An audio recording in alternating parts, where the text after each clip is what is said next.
Podcast El Economista. ¿Qué tal? Soy Fausto Pretelín Muñoz de Cote, editor de la sección geopolítica en el periódico El Economista. Eleconomista.mx. Al valor de la palabra. El objetivo de este podcast es acercar el mundo al micrófono. Fausto.pretelín@eleconomista.mx, en donde no vamos a hablar por hablar. no vamos a tener un exceso de palabras, un análisis de lo que ocurre en el mundo. Globaliqué, con Fausto Pretelín. ¿Qué tal? Gusto en saludarles. Soy Fausto Pretelín en este podcast de Globaliqué, cuando la tinta o la pantalla salta a la voz en el micrófono. Muchas gracias. En esta ocasión es un privilegio, tener como visitante, pues antes que nada un amigo, pero también es embajador, el embajador de Polonia, Maciej Siatara. ¿Pronuncié bien el apellido? Sí, muchas gracias, Fausto, muchas gracias por la invitación, muy buenos días a todos y pues gracias por la invitación a estos. No, al contrario, es un privilegio. Economista. Es un privilegio. El embajador Siatara estudió Filología Ibérica en la Universidad de Varsovia, complementando sus estudios latinoamericanos en la UNAM, aquí en México, así que tiene un elevado kilometraje en este país con un gran conocimiento. Estuvo anteriormente como embajador en Colombia y ha sido traductor de obras de literatura española e hispanoamericana. En México, inicia sus actividades como embajador desde agosto del 2018. Antes que nada, ¿qué es ser embajador? Porque pues se habla mucho, al menos cuando yo tuve alguna experiencia en relaciones exteriores, en México se hablaba de que los embajadores se la pasan en cócteles, en eventos artísticos, pero ¿qué es ser embajador? ¿Qué significa? Hoy en día es un cargo muy técnico. Hay muchas obligaciones simplemente administrativas y esto nos come quizás la mitad o más de la mitad de nuestro tiempo. O sea, cuestiones internas, cuestiones de personal, presupuesto. Casi nunca tenemos el personal completo en las embajadas, siempre tenemos vacantes, entonces tenemos que hacer muchas o distribuirlas, el trabajo de una forma adecuada. Y lo demás, pues, es más que cócteles, efectivamente, es buscar las oportunidades para tu país, para sobre todo el sector empresarial. Y también pues llevar a cabo la cooperación en todos los ámbitos, también en el ámbito multilateral. También tenemos que hacer reuniones que tienen que ver, por ejemplo, con el Consejo de Derechos Humanos o Consejo de Seguridad. Pero más que nada fortalecer de cualquier forma la relación bilateral.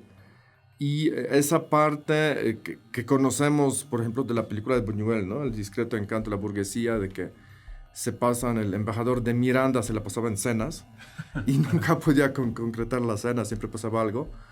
Pues es una cosa del pasado, ¿no? Yo creo que esto se acabó hace muchísimo tiempo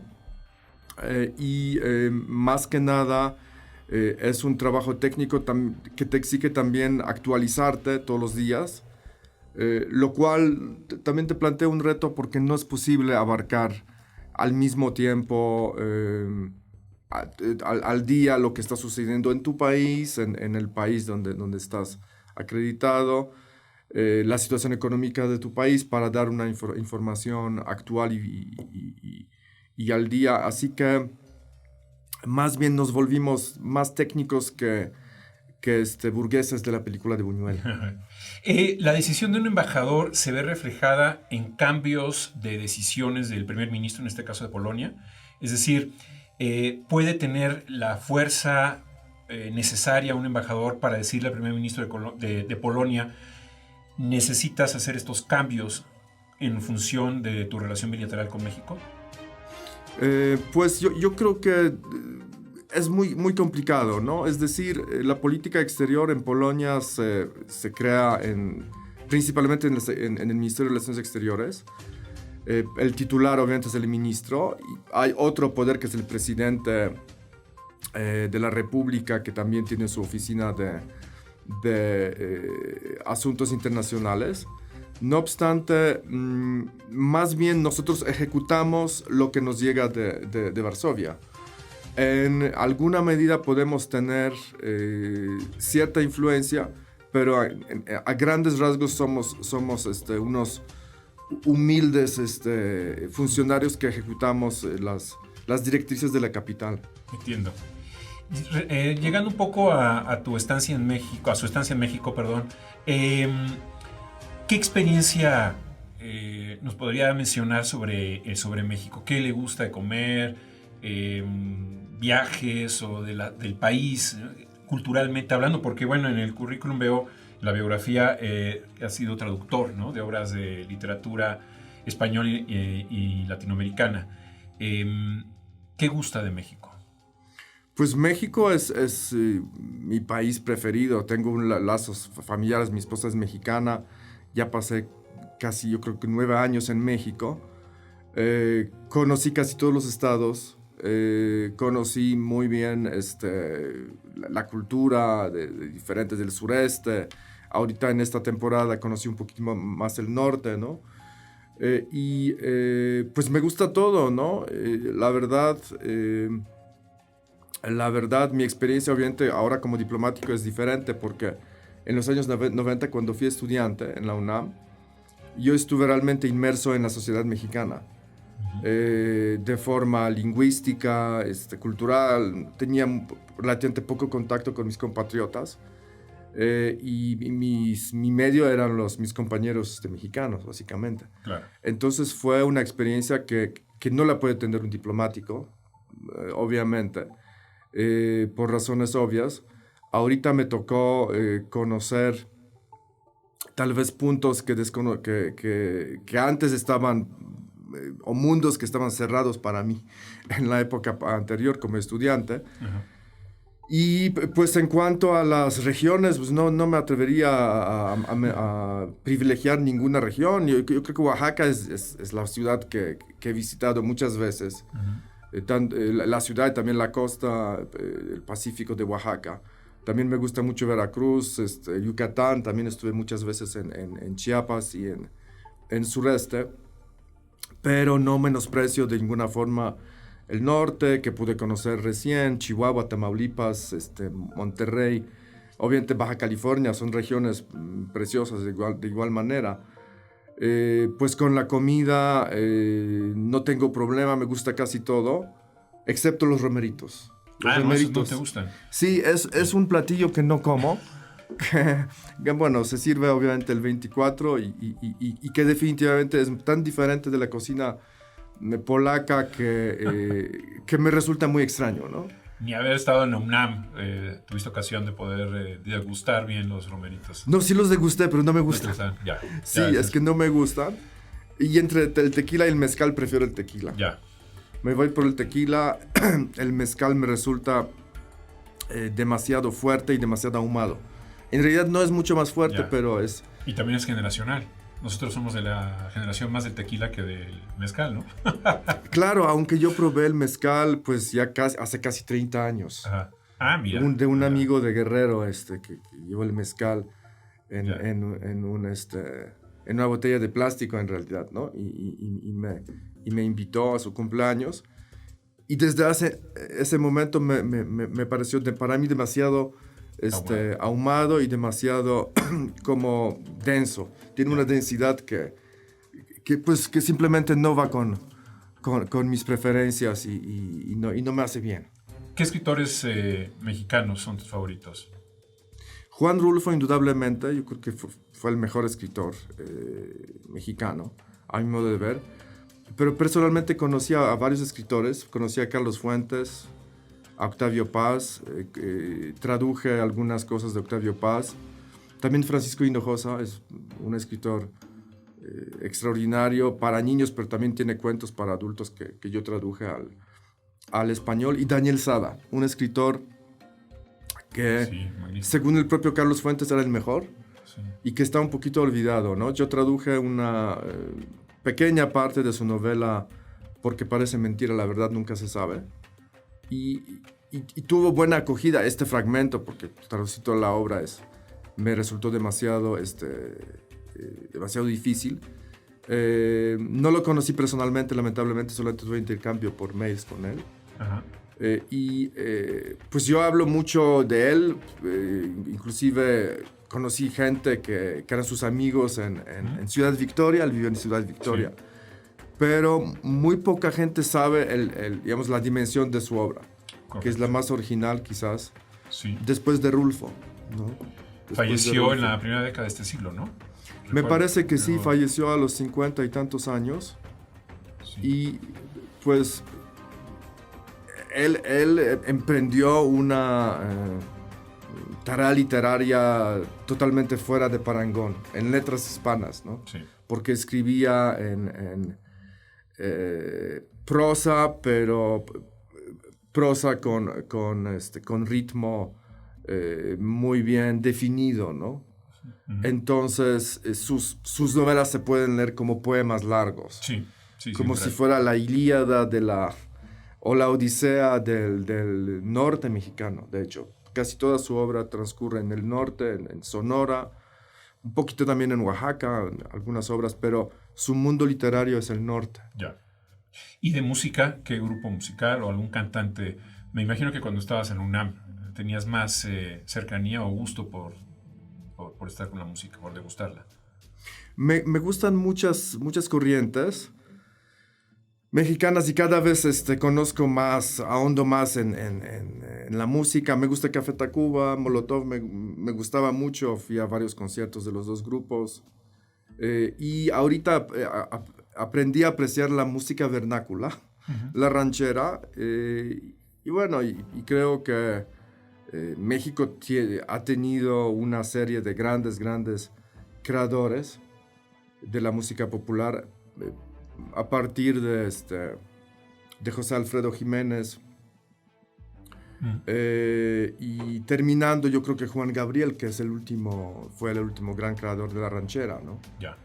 Me parece que no estoy de acuerdo con algunos que dicen que era iletrado, que no para nada. Yo creo que era muy bueno, tanto escribiendo letras como escribiendo música, prácticamente un genio, ¿no? Sí, sí, sí. A nivel de Lennon McCartney, ¿no? En su género, obviamente, ¿no? Un gran personaje, y bueno, y los otros, Javier Solís, Pepe Aguilar. No, bueno, la música vernácula. Y tantos otros, ¿no? Es un gusto el poder conocer a un embajador que conozca mucho México, que lo conozca muy bien, ¿no? Obviamente por razones ya personales, en tu caso casado con una mexicana, pero a veces los embajadores no tienen ese perfil, obviamente, ¿no? Porque no tienen esos vínculos tan estrechos con México, pero siempre es una ventaja, ¿no? Es decir, el conocer las raíces, es decir, no solamente el día a día de la estancia, sino las raíces de este país. Vamos a pasar a temas de la actualidad, ¿no? De la diplomacia, y sin lugar a dudas uno de ellos es la guerra entre Rusia y Ucrania. Y uno de los países que más ha acercado el hombro a Ucrania, el país invadido, ha sido Polonia. Es evidente por la ubicación geográfica que tiene Polonia, es evidente por la cercanía cultural que tiene con Ucrania. Pero tú como embajador, ¿cómo ves esta situación? ¿Va para largo plazo? ¿No se ve alguna resolución pronto? ¿Cómo lo analizas? Pues nosotros creemos que lo que hay que hacer es apoyar a Ucrania con todo, con ayuda, digamos, a nivel macroeconómico, es decir, créditos, con el armamento y con el apoyo a los refugiados, ¿no? Estas son las tres vertientes. En todo este tiempo, pues Polonia fue uno de los países que más apoyo le dieron a Ucrania en términos también de per cápita, ¿no? Obviamente la ayuda más grande fue de Estados Unidos, pero si lo vemos en términos de per cápita, en realidad los países bálticos fueron los más activos, ¿no? Sí. Lituania, por ejemplo. Y luego Polonia.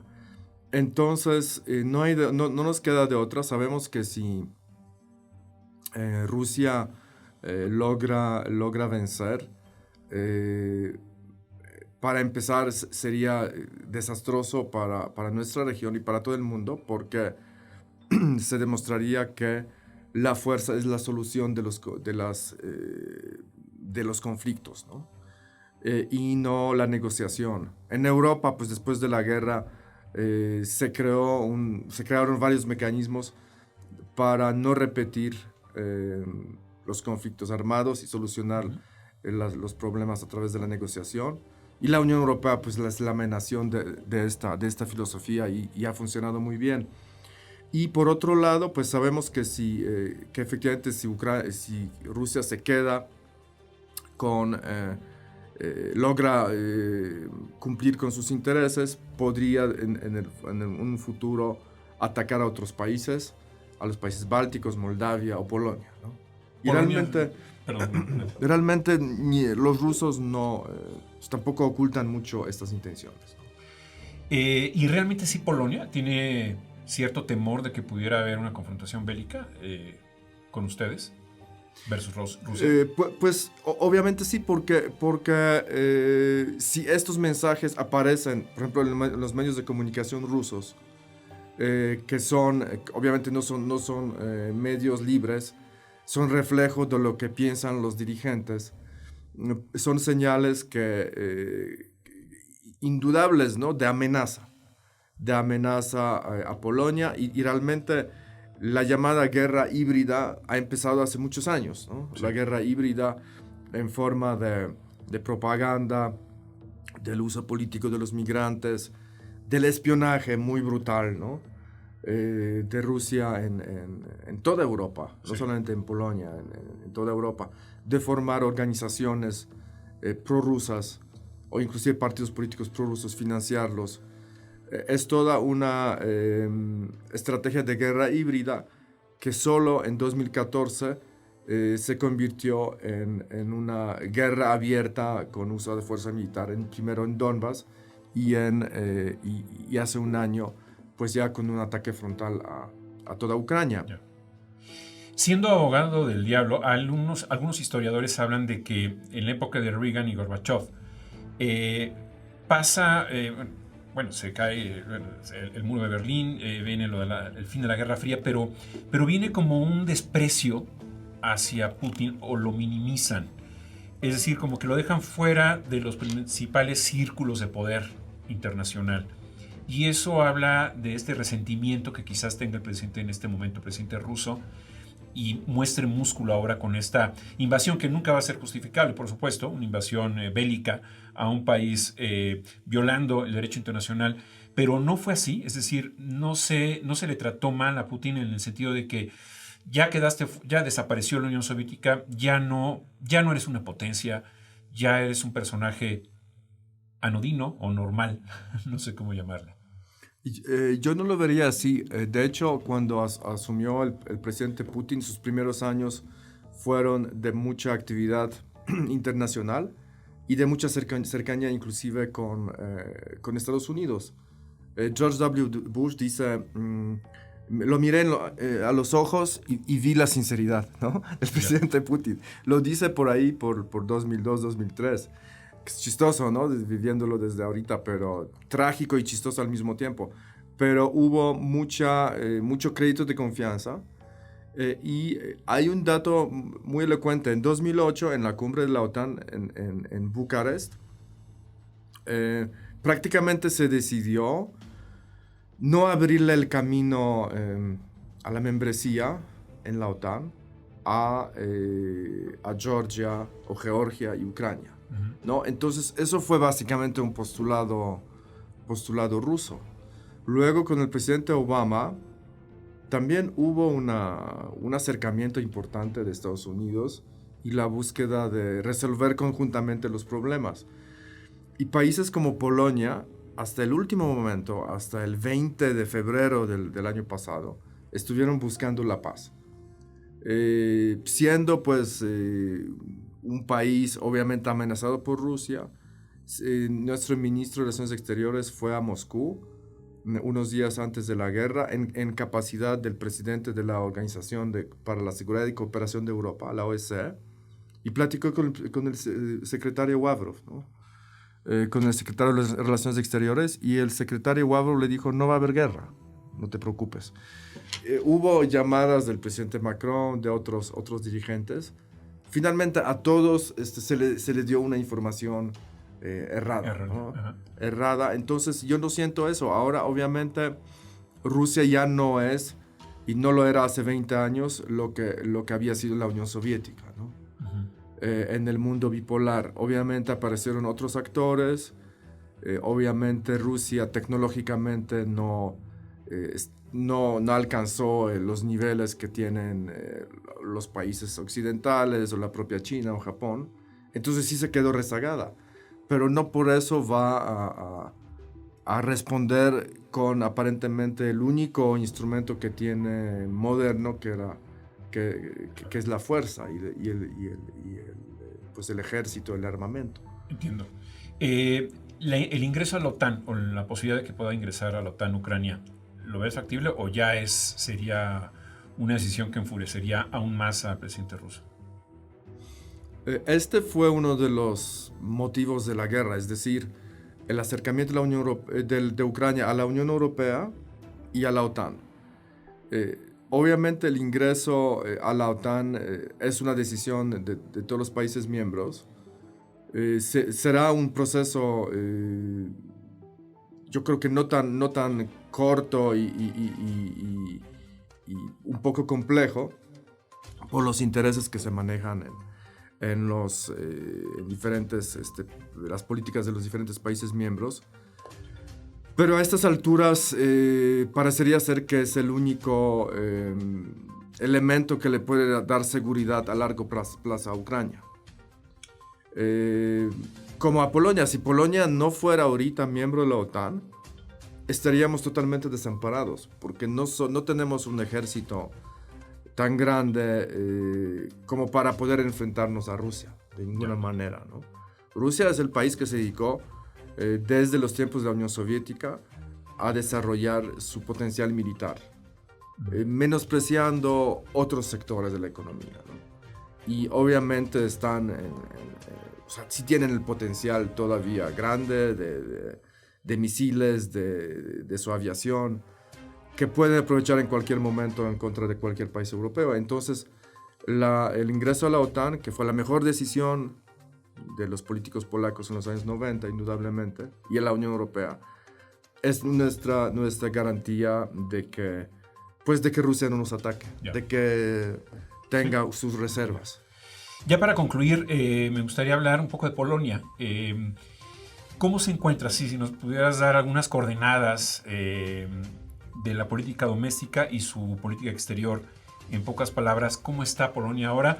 Que en este año tengo entendido que va a haber elecciones generales, ¿no? Legislativas. Así es, en octubre vamos a celebrar las elecciones parlamentarias, que son las más importantes en nuestro sistema porque tenemos el sistema parlamentario.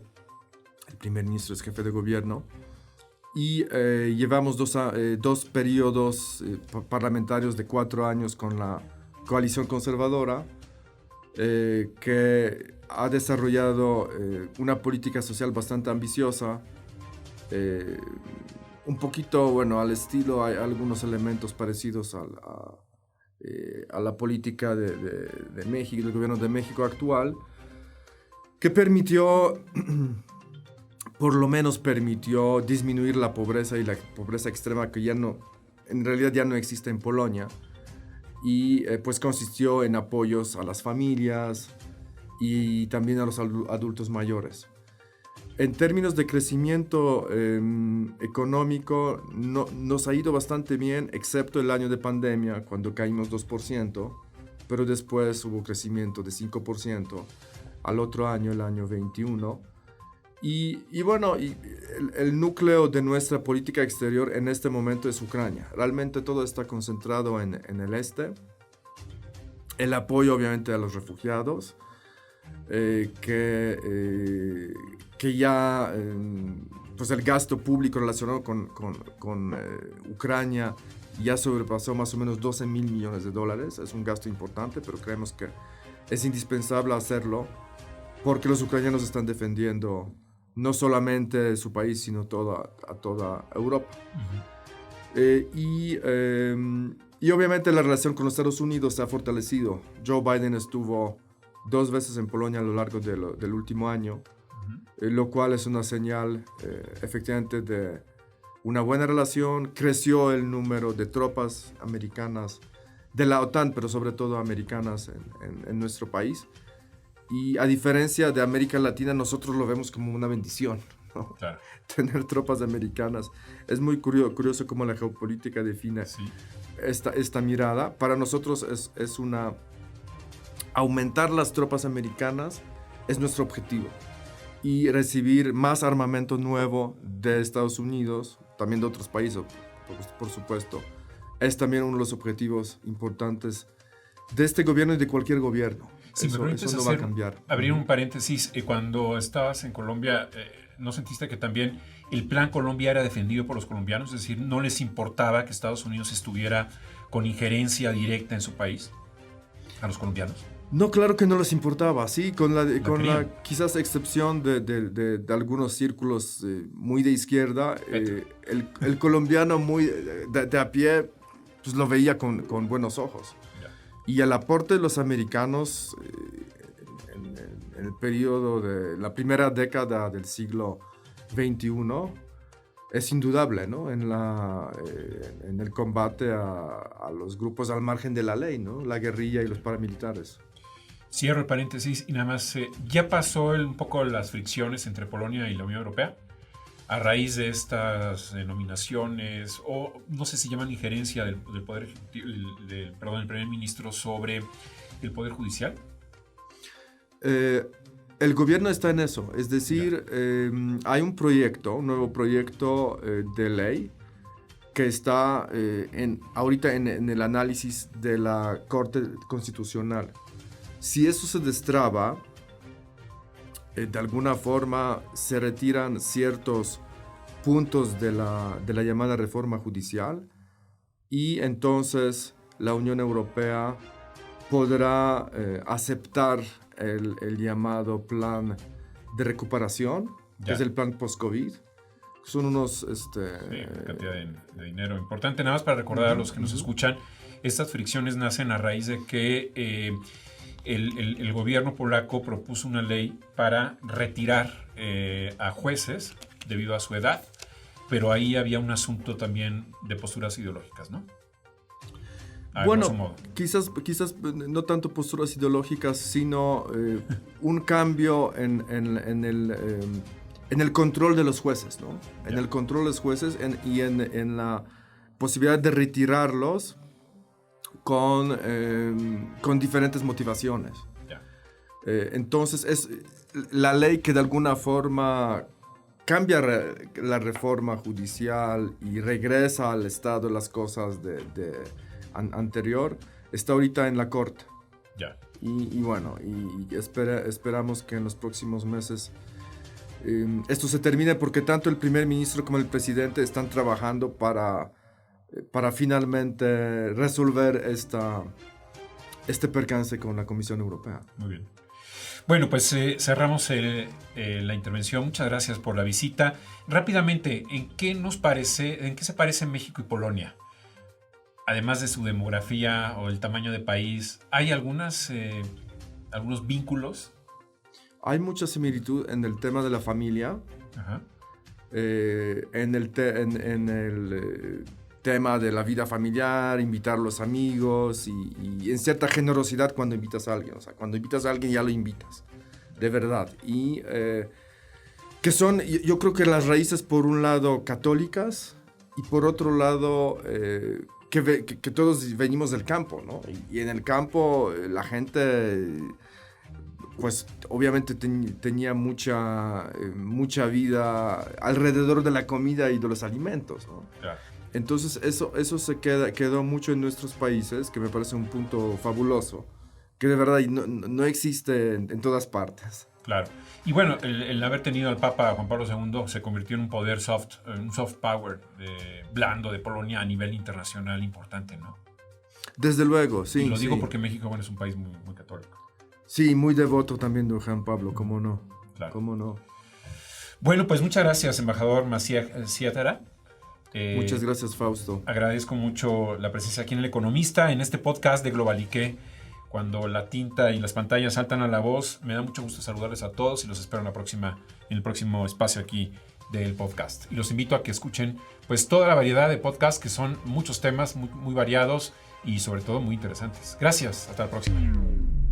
Globaliqué. Con Fausto Pertolini. Podcast El Economista.